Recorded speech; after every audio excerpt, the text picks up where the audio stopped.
This freedom is against the background of nature or our environment. External and internal environments are the Mother Nature. If you overindulge, Mother Nature slows you down. Disease or not being at ease is Mother Nature's way of slowing us down and rest. All of us are a creation of this same Mother Nature. We are all composed of a body, a mind, and a spirit. All three disciplines, Ayurveda, Yoga, and Tantra, utilize the same roadmap. They share the same philosophy of body, mind, and spirit. The differing emphasis causes their manifestations to differ. Ayurveda focuses mainly on the body. The emphasis of Ayurveda is mostly on the physical foundation of life.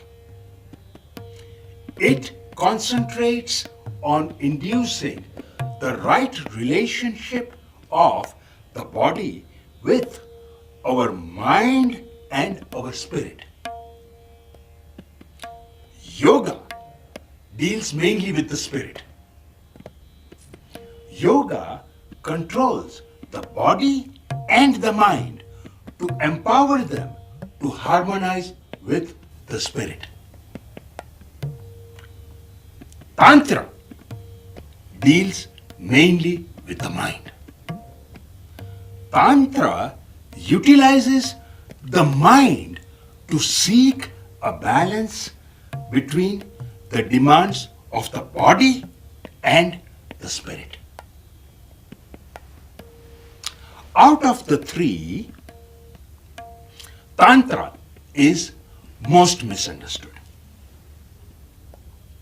In the West, some interpret Tantra as a license for unlimited indulgence under the cover of spirituality. The reality is that Tantra is an exceedingly rigorous discipline. In fact, it can only commence after a strenuous Ayurvedic purification and yogic practices. Tantra is complete freedom. The complete freedom from all mind structures. It is the total liberation from all thought patterns or mind games. Tantra is dropping all disciplines. When all enforced order is dropped, then a totally different kind of order arises in you. You become natural and loose. When the enforced order is dropped, a space is created. When the space is created, then the whole flows into you. We are a part and parcel of the whole. We are so connected with the whole. We are trying to fight the whole by trying to become self-contained, which is impossible. We are already connected with the whole through our breathing. We cannot divide ourselves or separate from the universe. The breath has to come in and go out to sustain our life. We cannot even hold it in. It has to come out and then in and out again. This is how the universe is connecting with us. By and by, through a radical revolution of consciousness, you become aware that actually, when you are breathing out, the whole is breathing in. And when you are breathing in, the whole is breathing out. Your inhalation is God's exhalation, and your exhalation is God's inhalation. We are interconnected. The whole existence is one. When you are in harmony, then the whole existence is in harmony with you. By the same token, when you are in disorder, then the whole world is in disorder. By simply not imposing any order, not imposing any discipline, or following set structures, you simply become natural and spontaneous. Just like the trees dancing in the wind, like the rain dropping from the sky, like the streams flowing into rivers, like the clouds floating in the sky without any restrictions. Freedom from the set mind or mindset.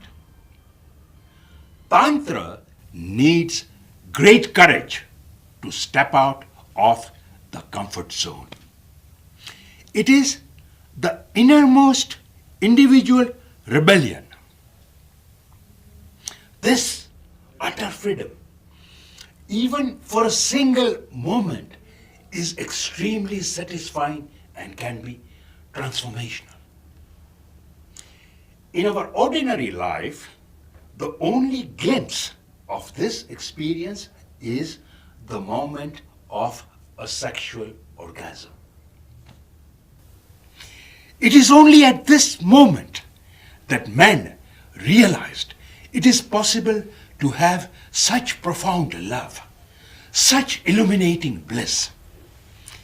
At this moment of climax, the mind becomes empty of all thoughts. All thoughts are drained out in that moment. And this emptiness of mind, this void, this vacuum, this nothingness, this momentary freezing of the mind is the cause of the shower of pure divine joy. In this intense bliss, the moment of conceptualizing of another soul, also lies the seed of complete liberation. A communion with the Creator. It is the pinnacle of the highest body-mind ecstasy that man has ever experienced.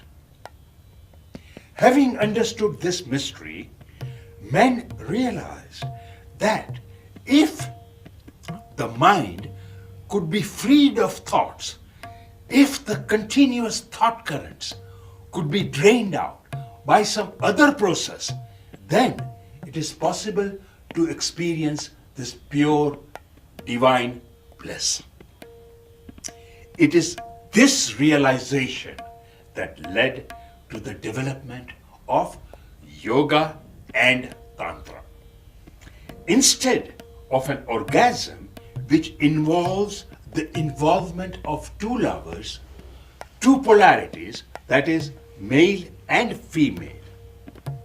Also, the experience of an orgasm is only momentary and involves consumption of power and flowing out of energy. Tantra is moving from this outward experience towards your innermost core. As yoga, Ayurveda, and Tantra relate to the innermost experience or realizations, it is difficult to describe them. That is why analogies are drawn. This is the only way to communicate the abstract. So don't be ignorant and take them literally. Don't start looking for them. You will not find them. A lotus with 1,000 golden petals lies only in the mind. The symbols are very beautiful, colorful, and vivid. Many of these symbolic gestures are worshipped as religious rituals. That is why Tantra uses sex symbols.